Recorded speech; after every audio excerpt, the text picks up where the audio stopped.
geeks and geekettes, ladies and gentlemen, boys and girls, gats and kittens, mein Damen and Herren, Democrats and Republicans, welcome to Ask Chuck Dixon, where you get to ask me questions about what I do for a living, and what I do for a living is write comic books. Let's not waste one more memento of your valuable time.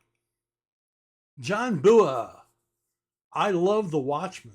Thought Killing Joke was okay. Loved Whatever Happened to the Man of Tomorrow. But to me, Alan Moore, I mean, we're assuming he's talking about Alan Moore. To me, Alan Moore's best works were Cinema Purgatorio, which I have never heard of, From Hell, Swamp Thing, and Tom Strong. Are you a fan of any of these? And what about the British writers in general? I've gone into the British writers enough.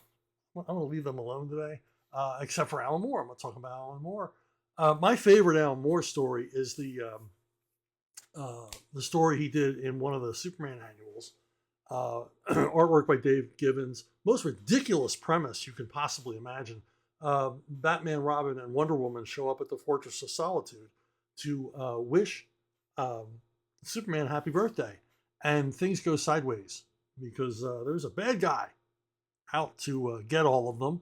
And basically, he creates this, the bad guy attacks them with these hallucinations in which they, vivid hallucinations in which they, in like a dreamlike state that seems very real to the characters, they're taken to a sort of parallel world where, you know, if they had made different choices, what their life would have been, and all the rest of it. And it's like all three of the characters go on sort of an acid trip.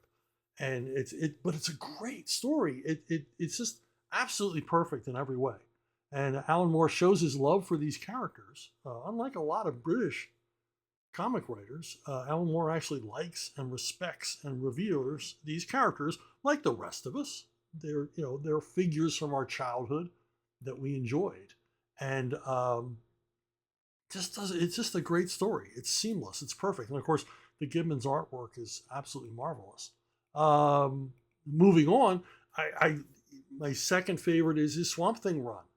He takes Swamp Thing and he doesn't really reboot it. He sort of revisits Swamp Thing's origin and explains. He gives a different explanation of how Alec, whatever his name was, becomes the Swamp Thing. And all these ramifications to it and everything else. And he has a ball writing this series because he does stuff with Batman and all the rest. And I was lucky enough to spend quite a bit of time in this period with the art team, Steve Bissette and John Tottleman. We went to a number of conventions together. I visited John's house in Erie, Pennsylvania, and got to, get into these guys' heads about what they liked and what they brought to this, their relationship with Moore. They liked their relationship with Moore, not so much the relationship with DC Comics, who kind of looked on Moore as the sole reason why the Swamp Thing series was successful, and didn't give a lot of love to Bissette and Tottleman, which he should have.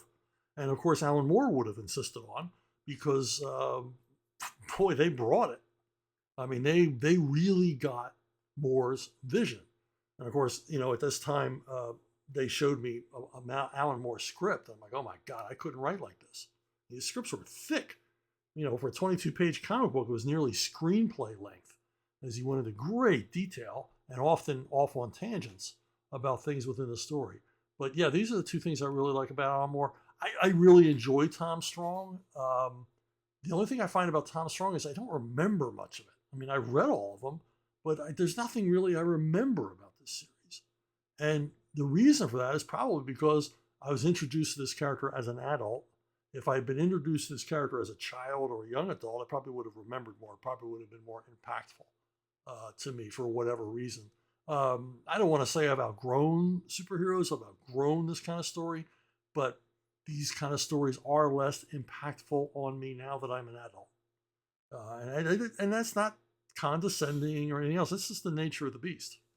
But I enjoyed it, and the craft, and Chris Sprouse artwork, and my friend Hilary Barta got to work on a lot of stuff there. There was a lot of energy,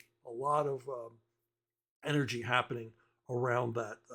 What was it? The World's Finest Comics imprint, and once again, more showing his love for these kind of stories rather than being cynical about them as so many of the other British writers are. So I guess I did make a little comment on the British writers, didn't I? Joshua Ignatowski, he's back, and I've cut off part of his thingy here. Okay, are there any teasers you can give us about the upcoming Zaylan comic? And that's how you pronounce it, Zaylan, from Rippaverse. It's super exciting to see the Rippaverse go to space, and the comic sales demographics could be really boosted if you gave us a taste of what we can look forward to here on ACD as well. If you can't, though, maybe NDA Andrew can in the comments. Well, get ready for it. Wait for it. Here's your preview. Okay, that's enough. Yes, Zaylan is my cosmic character. He came about because Joe Bennett and I just, brothers from another mother or something. I mean, we just really get along well. I mean, from the very first instant, I get him, he gets me, and we trade a lot of ideas back and forth. And I had visited the Rippaverse, the secret Rippaverse headquarters somewhere outside Dallas, earlier in the year. And I came away after talking to Eric and talking to the number of the people there, that what Rippaverse really needed was a space-going character. They needed their own Space Ghost, their own Green Lantern, their own Nexus, or their own Silver Surfer kind of guy, a cosmic character. And I talked to Joe about it, and Joe sent me all of these pages that he had done for a cosmic project that never got completed, never got published, and blew my mind. I was like, okay, yeah, man, I didn't know it. I wanted to work with Joe on this, but I didn't know how damn good he was at this genre. And I think it's going to blow your mind. The Saska sisters say that Zaylan is trippy. And I think it's the first trippy thing I've ever written. But it's cool, it's unique, and it is very Rippa. Joshua again in Robin, number 25. Tim Drake says that one of Batman's first rules is to never fight angry. Despite this, however, Bruce broke this rule once during Nightfall due to being under the influence of Scarecrow's fear gas at the time. Do you know of any other times Bruce may have broken this rule in post-crisis continuity during or before your time at DC? Hey, 10% more Ignatowski. What are you going to do? No, I've never seen it. I mean, Nightfall, Batman was not at his best because his capabilities have been reduced by, all the things that Bane was doing to basically ruin every day of Batman's life. And then the influence of Scarecrow. Of course, you can excuse poor Batman. He was under the influence and went crazy. I've seen Batman angry, but not fighting angry. I've seen him, look kind of ticked. A story I reference often in the lead feature in a detective comic back during Archie Goodwin's run. I think it was called Night of the Stalker. And Batman's been just about had it with these armed robbers and gets a little ticked. But fighting someone who's his equal or whatever. No, Batman keeps his cool. He's the coolest guy ever. So there you go. Joshua again. What do you think is Dr. Seuss's best work and why? I read my kids a lot of Dr. Seuss because it's fun to read. I think that's one of the appeals of Dr. Seuss for parents to buy more Dr. Seuss is because they are fun to read. Some books are really tiresome and tedious, and if you have kids, you know what I mean. They don't want you to read the book once. If they like the book, they want you to read it every night. So some books are just, God, I have to read this again. But Dr. Seuss, I didn't mind, because it's silly, and you can do the voices and all the rest. Dr. Seuss and another series of book called The Stupids. were my favorite to read to the kids. If you have kids um, of reading at bedtime age, look for books called The Stupids. My favorite being The Stupids Die. So anyway, my favorite Seuss's, and this is from when I was a kid to when I was an adult, reading them for my kids. My favorite of all is Thidwick, the Big-Hearted Moose. Dr. Seuss didn't really deal so much until later on in life with political themes. Thidwick, the Big-Hearted Moose is from, I believe, the 40s or early 50s. And it doesn't deal with political as much as human nature. And I like it because it's kind of a lesson about self-reliance and knowing when you're being used. And this is a theme that Seuss returns to quite often. If you don't know the story, Thidwick is a big-hearted moose. Hey, big surprise. And a bunch of animals, a bunch of loafers and parasites and freeloaders take up residence on his horns, his antlers. And Thidwick puts up with it. Why? Because he's big-hearted. And he puts up with it until the whole thing reaches a crisis point. And it's a funny story. And you also take a lesson away from it. Same thing with Horton hatches the egg. Once again, it's another character who's put upon by a pretty much useless character. And this story is funny and in the end heartwarming. A little bit of a dark edge to it about because I don't know if you read the story. I don't want to spoil it for you, but Horton hatches the egg, and the little bird inside bonds with Horton. And then as soon as all the hard work of sitting on that egg for months after months after months is done, the mom shows back up from Florida. She's been vacationing and says, "Oh, I'll take my child now." It's like, wow, that's a great allegorical story for all of us. You didn't do any of the work, but you want the end result. Another one, Yertle the Turtle. Yertle the Turtle is about oppression and elitism and class and all the rest of it, and basically not going along with the hive mind, not going along to get along. I imagine this was Seuss's reaction to the rise of fascism and Nazism and communism and all the rest of it. And this was his gentle little allegory for the kiddies about, hey, you're your own person. You are an individual. You cannot be told what to do by others if you do not wish to be told so. And think for yourself. That's what Yertle the Turtle told the kids, and these are valuable lessons. So those are my three favorite Dr. Seuss's. Joshua asks, how many typos would you typically make during a day of writing? And as you can see, I made a typo here. I included the text of your last message, your last question here. How many typos do I make? I've lost count of how many typos. Ask Michael Hutchison, who proofreads my novels, my prose novels, looking for typos. He'll tell you it's a typo-rich environment. And largely, this is because I never learned to type. I don't make actual typos because I don't type. I just pick the wrong keys. Yeah, I'm a moron. I most of the time have to be looking at the keyboard. It's hunt and peck. I have my two index fingers flying around the keyboard. And my understanding is that Stephen King writes the same way. Stephen King never learned to type. And, from what I can see, it never hurt him. So... And at this point, people go, well, why don't you learn to type now? At my age, no, it would be a disaster. And why bother? I mean, if it ain't broke, don't fix it. Maybe my writing would change if I learned to type.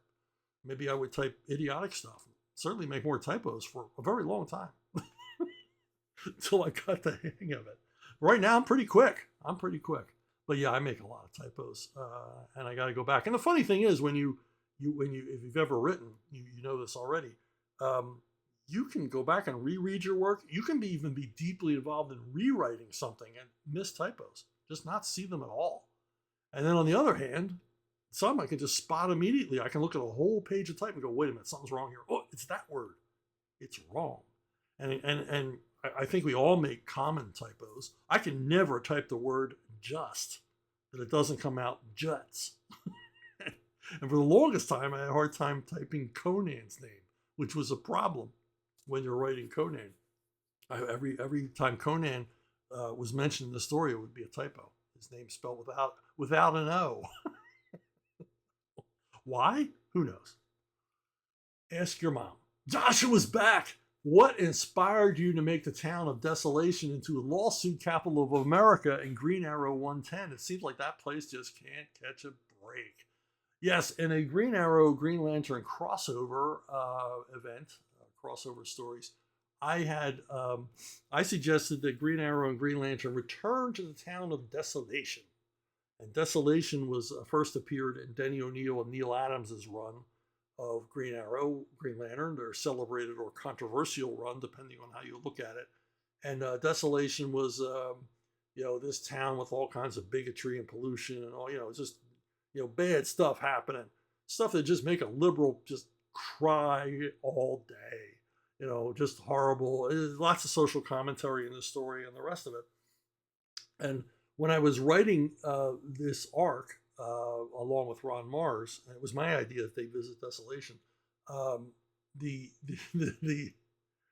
at the time there was a town, and I can't remember where it was, and there had been some sort of chemical spill or something. I can't remember now what it was, and the whole town won this huge class action lawsuit against the company that polluted the river or polluted the ground.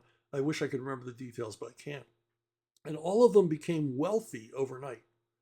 And I thought, wow, wouldn't it be cool if that same thing happened to Desolation? And so now Desolation doesn't look anything like it looked before. There's all kinds of new mini mansions, and everybody's driving Cadillacs and big 4-wheel drive pickups.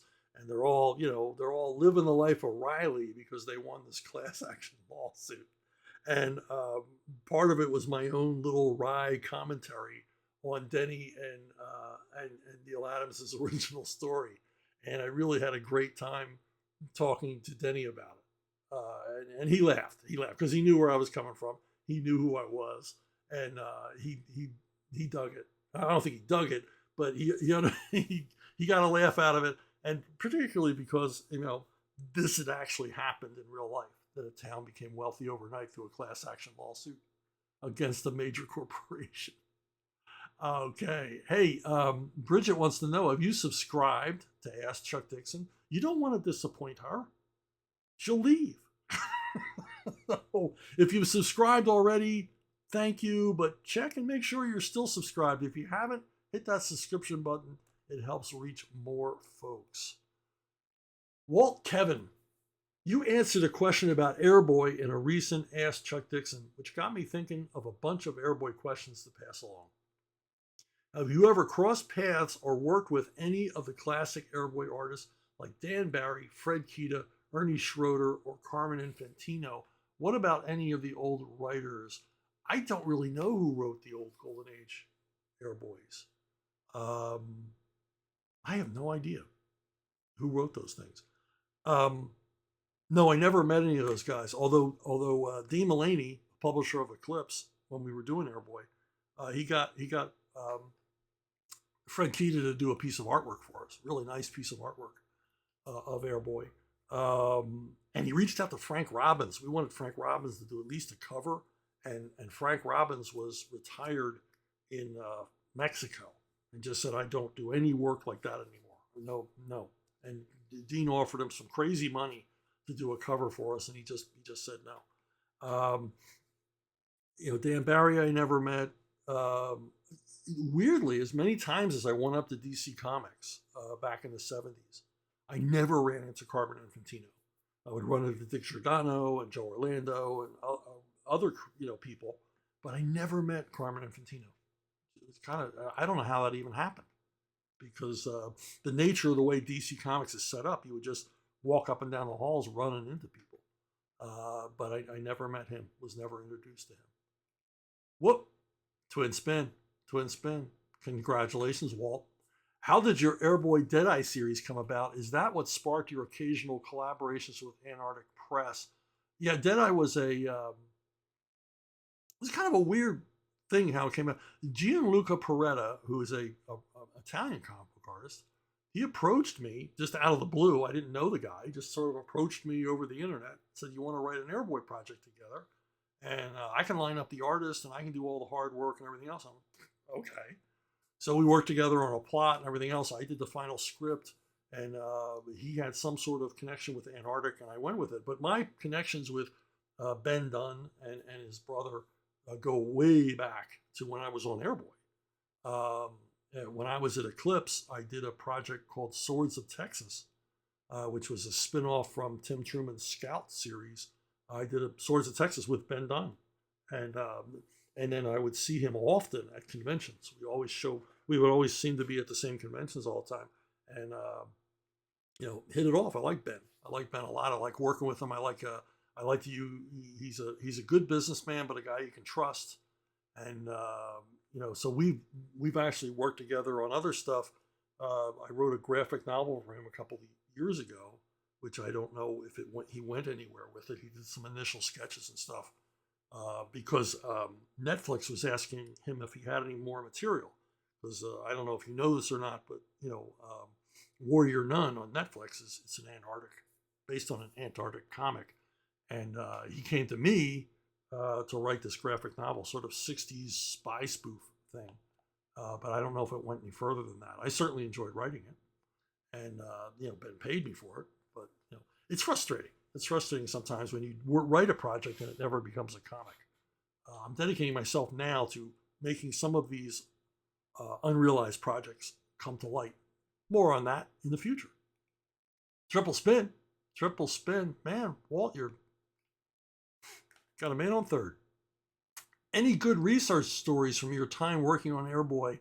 I wanted to update the aircraft that Airboy, Valkyrie, and Skywolf would use. I gave Valkyrie an A-10 Warthog. I had a book about A-10 Warthogs with all kinds of pictures of the cockpit. It was a walk around, what they call a walk around book. All these details, all these pictures, and I got to Xerox them for Stan Wack, who was drawing the book at the time. And I remember Kat gave me a hard time because she said the Warthog is ugly. And I said, well, Valkyrie is a former Nazi. And this is the plane she'd picked to fly. Because, yeah, it is ugly, but it's lethal. The Warthog, if you know anything about the A-10, it's lethal as hell. Now, this is not an A-10, obviously. I'm talking about an airplane that basically, it's an airplane built around a Gatling gun in its nose. And it is a nasty weapon. And that's the one, that's the only plane Valkyrie would want to fly. A flying gun. But I also wanted Skywolf to fly an Apache attack helicopter. But at the time, there wasn't a lot of stuff available about the Apache. There wasn't yet a book of pictures or photographs or all the rest of it. There wasn't a model kit. There was really nowhere to see an Apache. I had seen one briefly in a magazine somewhere. So I contacted Boeing and explained what I wanted, and they were very gracious. And they sent me stacks of black and white photographs and color photographs and brochures and everything else. So they were terrific. But the one I ran into trouble on was I saw a picture in the background of a photograph, a military photograph of this vehicle I'd never seen before. It looked like a Jeep that had been injected with hormones. And I didn't know the name of it. I didn't know anything about it. And I wanted to use it in Airboy. And I wanted to use it with the Punisher eventually. But Airboy, I really wanted it in Airboy. And I called the Army. And I said, hey, I saw this, and I described the vehicle and everything else. And they said, oh, well, that's a Humvee. Okay, that's a Humvee. Now I know what it is. And I said, can I get pictures of it? I need pictures for a comic book. And they were like, oh, no, that's all classified. I said, classified? I saw a picture of one in the newspaper. And no, that vehicle's, we can't send you pictures of that to a civilian, blah, blah, blah, blah, blah. So I got nowhere. I thought, well, where am I going to get pictures of this thing? That's when I thought, hey, you know who I should have called first? The Marines. Because I bet if the Army has these, the Marines have them too. So I got a hold of somebody down at Quantico, and I explained my problem, and they were like, "Well, we don't know." And I said, "Well, the Army told me no," and they were like, "Oh, okay." And within a week, I had this honking big package of photographs of Humvees, Humvees of all types and modifications and everything else, because the Marines, they always come through. You know what? Walt, quadruple spin. Okay, it's a 3-run homer. Bases loaded. You were doing some interesting things with the Flying Dutchman when you wrote Airboy for Eclipse. He was such a tragic, mysterious character. Did you have any long-term plans for him? What about for Skywolf and Valkyrie? The Dutchman, no, I didn't. He's a character originally drawn by, I think, Dennis Fujitaki for Hillman, and I just I like the look of him and everything else. I used him. I didn't really have any long-term plans. The Golden Age characters, if you've never read Airboy, appeared largely in the Skywolf backup feature, which took place. The Skywolf backup feature begins at the end of World War II and goes all the way up to through the 50s, and following Skywolf's career and as a mercenary pilot. And yeah, I used the Flying Dutchman, the Flying Fool. I can't remember all the other characters. Boy, I had a lot of fun writing those sort of high adventure kind of things. But no, I didn't have any plans for him. Valkyrie, no, I did a couple of miniseries, but I didn't have any long-term plans. I mean, she was going to be associated with Airboy, but outside of that, I didn't really. She appeared in 2 miniseries and an Air Maiden special. The Air Maidens, they were the other ones that would often appear, Black Angel and such. Hillman had, populated Airboy, which was a 52-page comic book, populated it with, exclusively aviation-based heroes for all the backup features. So there was this rich cast of characters to use, and I used them because they were all cool. They all had a great visual, and they had been drawn by great artists. We mentioned Carmen Infantino, Flying Fool. I don't want that call. Flying Fool was that was the beginning of the Man from U.N.C.L.E. theme. That's my ringtone. For those of you who are saying, "Hey, what's that ringtone?" Anyway, Carmen Infantino had drawn Skywolf, backups and Airboy lead features, and some great guys. Jack Kirby drew Flying Fool for quite a while. So,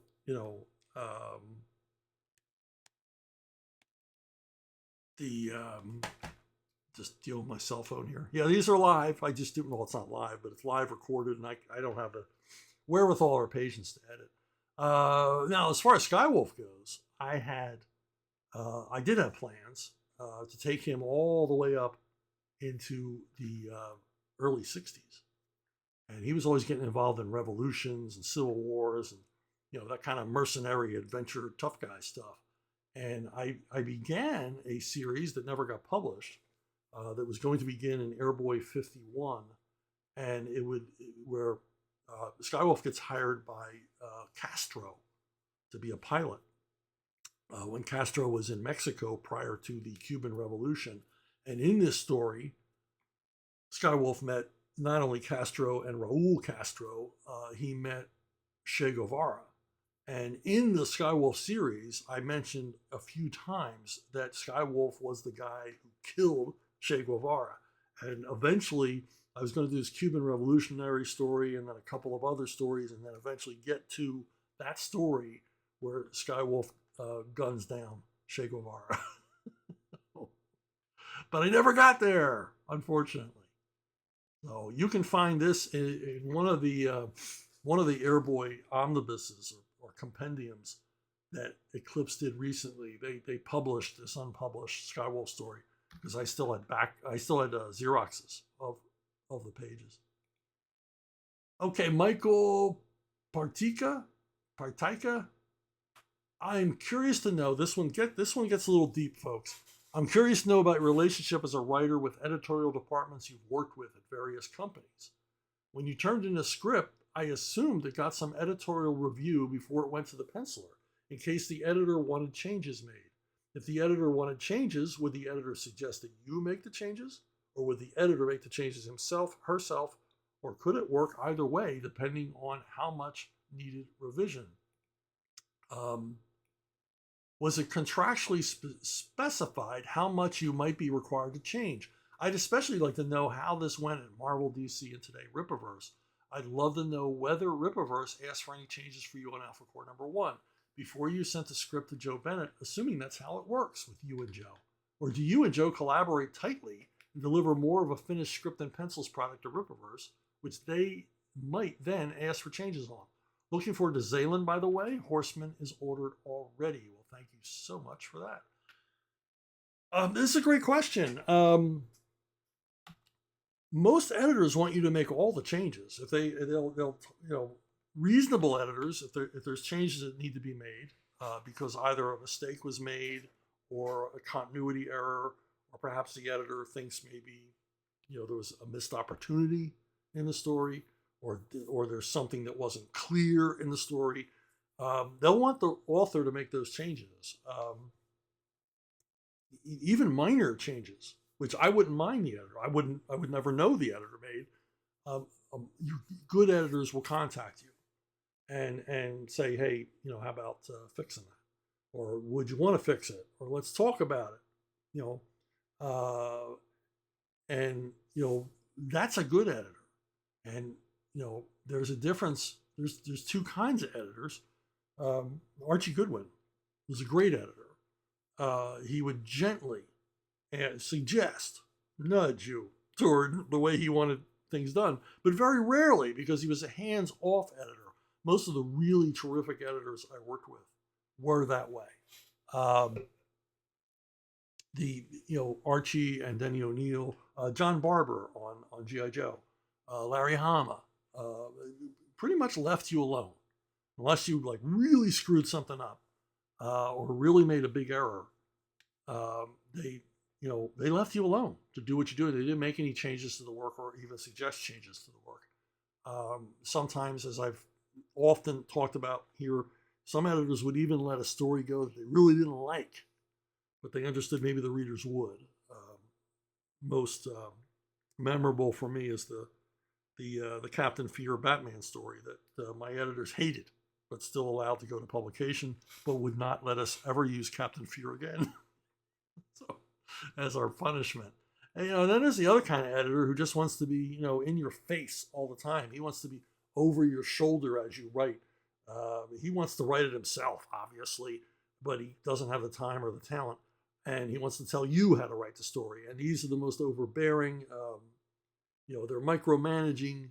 They're asking for lots of rewrites. By the way, you do not get paid for rewrites in comics, so it is an imposition to ask a writer for rewrites. Artists often will be paid to redraw things because it is more laborious, and so artists will be paid for redraws. Writers don't get paid for rewrites in comics. I guess unless you're like Neil Gaiman or somebody, they probably pay him for rewrites. Although I don't know any editor that would ask him to do a rewrite that would have the cojones.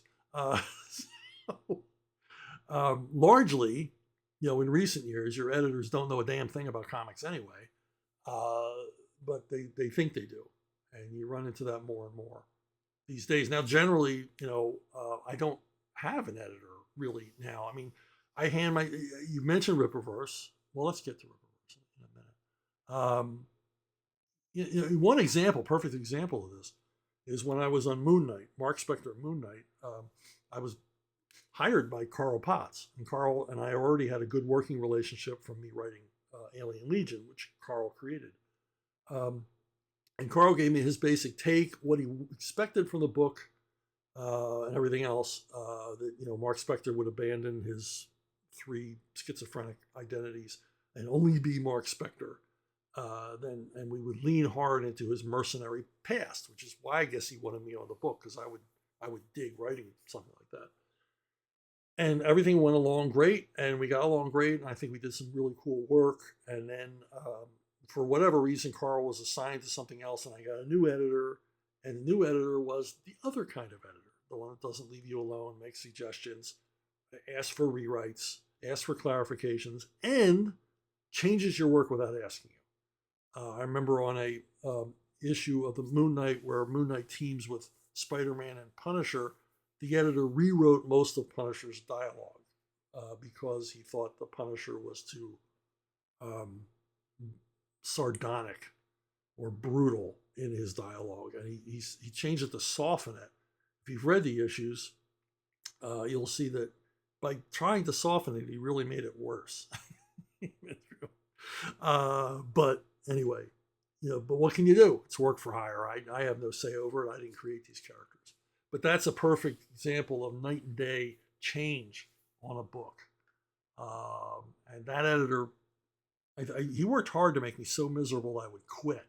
And I realized what he was doing, and I told him, look, man up and fire me or not, but I'm not going to quit. You're not going to make me quit this book because I like it. I like working with Sal Velluto, and I like the characters, and I'm not going nowhere.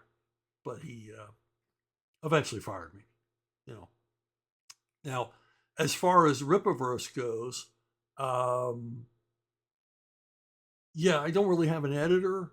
The books get edited. I mean, Eric looks at them. Caro Brown looks at them. The aforementioned Andy Andrew looks at them. But I've never been asked to really make any kind of corrections. I look forward to the fact that the Saskas and Mike Barron and I and Eric are the ones building this universe, and we kind of correct each other. If we go off in a tangent, we go off in the wrong place.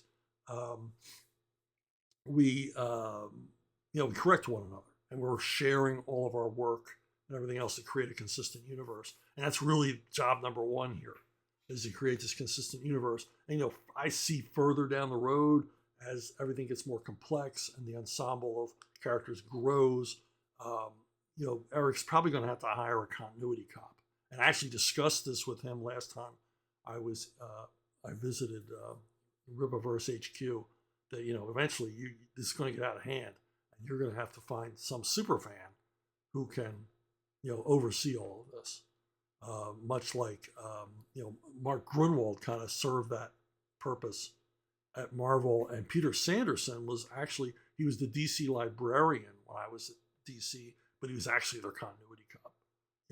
He would know everything about every book. He knew every character, and he would be able to tell you by issue number, where, okay, what you did here was wrong because in this previous issue, Captain Potato Salad, loved his mom, as opposed to what you've written here.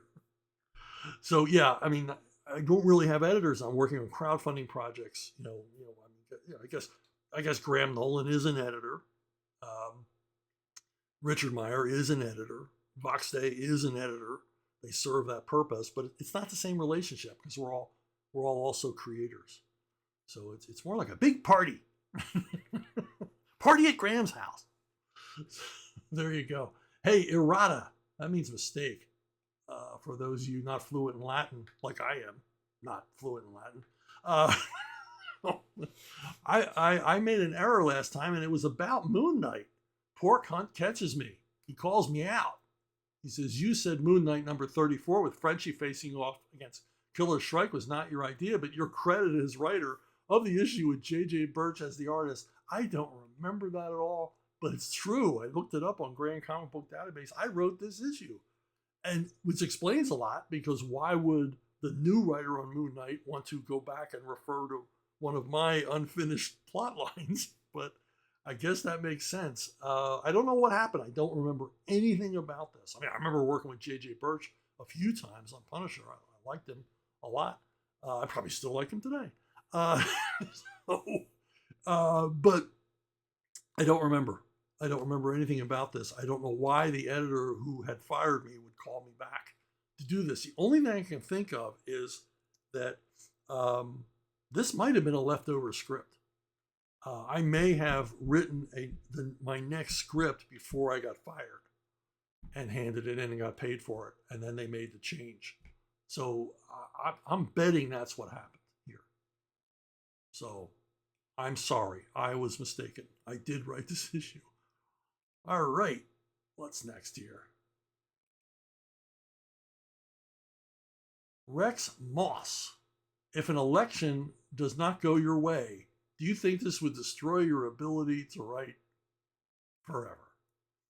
No. And I think he's making reference to at least one comic creator who said he will not write comics ever again because he is so devastated that the presidential election did not go his way. No, I've been doing this for close to 40 years. There's been a few elections didn't go my way. It never affected my work output. I was back to work the next day. Maybe a little bit of an election night hangover, but I was still back to work. It just doesn't affect me that much on a emotional, visceral level. And it shouldn't affect you either. I mean, if you are unhappy with the election results of the recent presidential election, remember, you woke up in the United States of America and you're going to live the rest of your life, hopefully here, unless you promise to leave. And you're an American with all the rights of an American. And no matter what hysteria has been foisted upon you, it's not going to change. They're not going to take your rights away. You're still going to be a freedom-loving American, no matter who wins. This is, we live in a tremendous country. And yeah, you might be impacted. We were all impacted. We've all been impacted by things like inflation and shortages and things like that. But life goes on. Hurricanes and tornadoes and earthquakes happen no matter who's in the White House. You just sort of have to live through it. These are the times we live in. But in the end, we have a flexible, vibrant, robust system of electing officials, and it will continue. And you shouldn't be harmed. The only direct impact I can think of that a presidential election could have on you, and has had on me in the past, is if you're making enough money. I remember there was an election during what I call my Elvis year. It was the year where I made the most money I had ever made writing comics. I had a lot of hit books. I had a couple of books that sold in the millions. And I made a lot of money that year. And then the presidential election brought in a new administration and they changed the tax rules. So I sent a tear-stained check to the IRS that April for a lot more money than I thought I was going to have to give them. So that's really the only direct effect. But in the end, but did I cry and scream and run out and burn the barn down or vow not to write again? I mean, that's ridiculous. It's ridiculous. It's not like a revolution happened, and they're going to move a guillotine into the into the town square. The election didn't change that much. It didn't change that much of your daily life. It changed nothing for me. I live in Florida. So this is an old Arab proverb I might have made up, but this is what I live by. The dogs may bark, but the caravan moves on. You live your life. Live your life whatever way you want to live it. Make whatever adjustments you need to make according to whatever level of political impact some guy in Washington, D.C. might have on you. But, don't get all wrought up over it. It just ain't worth it. It's not worth it. It costs you, right? And to me, if you're going to get that upset about it and you look upon, the victor of the recent election as some sort of an enemy, well, then you're giving it away to that enemy. So just leave it alone. Just get on with your life and pray the price of eggs goes down. Pray they do something. Mr. President, have pity on the working man. BrunoBookstore@gmail.com if you want to contact me. My offer still stands. If you donate money to St. Jude's Hospital, let me know in an email sent to BrunoBookstore@gmail.com I will send you scripts. I will send you files of free, absolutely free, full scripts that I've written in the past. Some of them go back 20 years or more. And some people have actually made requests. A guy recently gave quite a bit of money to St. Jude's and said, "Can I have a Connor Hawk script?" I said, "Yes, you can, my man." And sent him off a Connor Hawk script. So brunobookstore@gmail.com. And that address is good for all your questions, suggestions, and everything else. Almost all the questions today showed up in this email, at this email address. So there you go. That's it. Thank you for listening. Thank you for watching, liking, subscribing, all those other things. And I will see all of you, I hope, down the road.